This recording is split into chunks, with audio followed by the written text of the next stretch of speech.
pour œil et dent pour dent. Mais moi, je vous dis de ne pas résister aux méchants. Si quelqu'un vous frappe sur la joue droite, Amenez-la! Allez, emmenez-la! Amenez-la! Allez, avance! Avance! Tu vas recevoir ce que tu mérites. Allez, avance! Avance! Tu as payé pour tes péchés! Allez, viens par là! Allez! Elle doit être punie!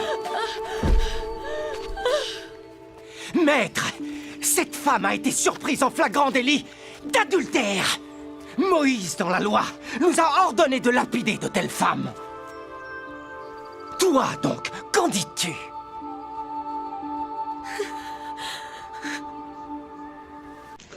Jésus écrit sur le sable.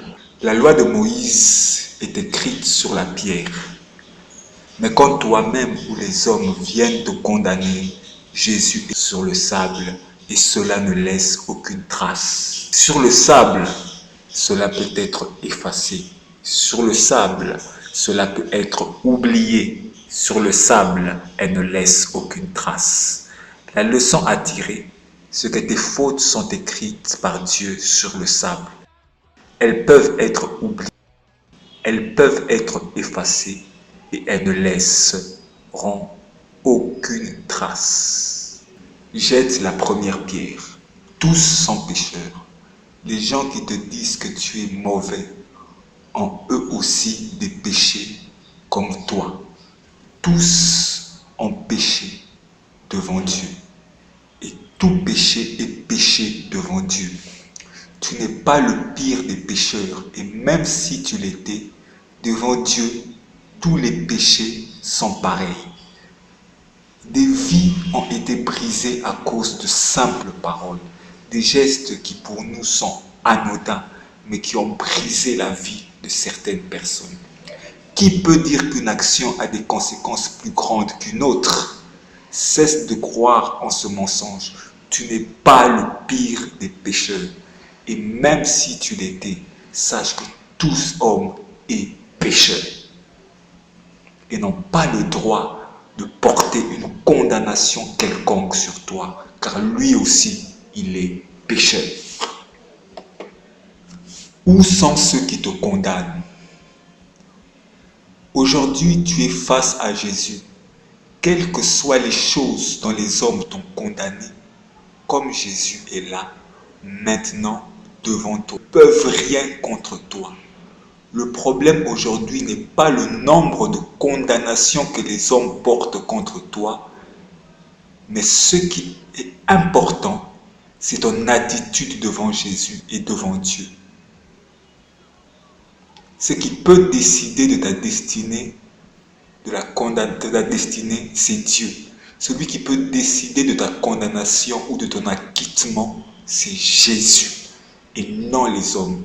Car tous ceux qui te condamnaient, quand Jésus est là, ne peuvent rien faire contre toi. Et en ce moment où je te parle, tu es devant Jésus et ta condamnation s'arrête.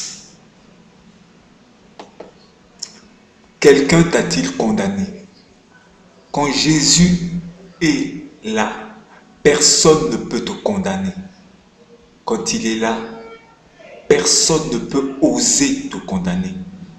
Personne ne peut te condamner à aller en enfer. Personne ne peut te condamner à vivre dans la pauvreté. Personne ne peut te condamner à échouer dans les études. Personne ne peut te condamner à échouer dans les... Personne, parce que Jésus est là. Quelqu'un t'a-t-il condamné? Quand Jésus est là, personne ne peut te condamner. Personne ne peut te condamner à aller en enfer.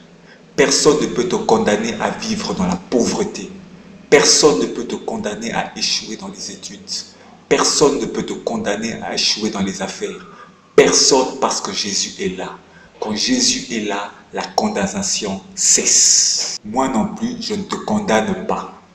Jésus ne vient pas dans ta vie pour te condamner, mais pour te libérer de la condamnation. Il ne vient pas pour te jeter la pierre, mais pour empêcher qu'aucune pierre ne t'atteigne. Cesse de te condamner sur ton passé, car les fautes de ton passé sont écrites sur le sable, non sur la pierre. Quel que soit le péché que tu as commis, Jésus ne te condamne pas. Tu as menti, il ne te condamne pas. Tu as volé, il ne te condamne pas. Tu as commis un adultère, il ne te condamne pas. Tu as tué, il ne te condamne pas. Va. Quand Jésus te pardonne, personne dans les cieux et sur la terre ne peut. Tu peux aller librement sur le chemin de la vie. Tu peux continuer à vivre sans craindre des répercussions de ton passé, car ton passé est effacé. Va et marie-toi. Va et étudie.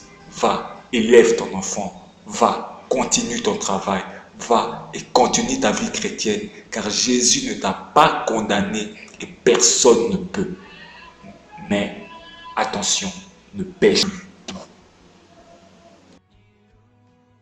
La liberté que Jésus donne exige que tu prennes la décision de ne plus retourner dans le même péché. Il ne te donne pas une liberté pour que tu retournes dans le péché. Il ne te condamne pas tes fautes, tes erreurs, tes déboires pour que tu retournes dans les mêmes péchés. Tire une leçon de ton passé et prends la ferme résolution de ne plus commettre cet acte qui t'a conduit à la lapidation. Le péché a gâché ta vie, le péché a gâché la vie de cette femme. Sans Jésus, elle serait morte. Mais maintenant que Jésus te pardonne, prends la décision de ne plus pécher de nouveau. Si tu veux être pardonné, fais cette prière avec moi. Père, mon péché est grand, j'en ai honte. Autour de moi, les hommes me condamnent. Moi-même, je me culpabilise d'avoir commis de si grands péchés.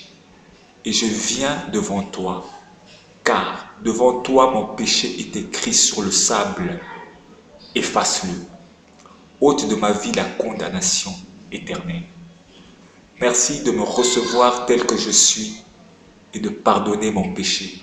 Je renonce à mon péché et m'engage à vivre pour toi. Amen.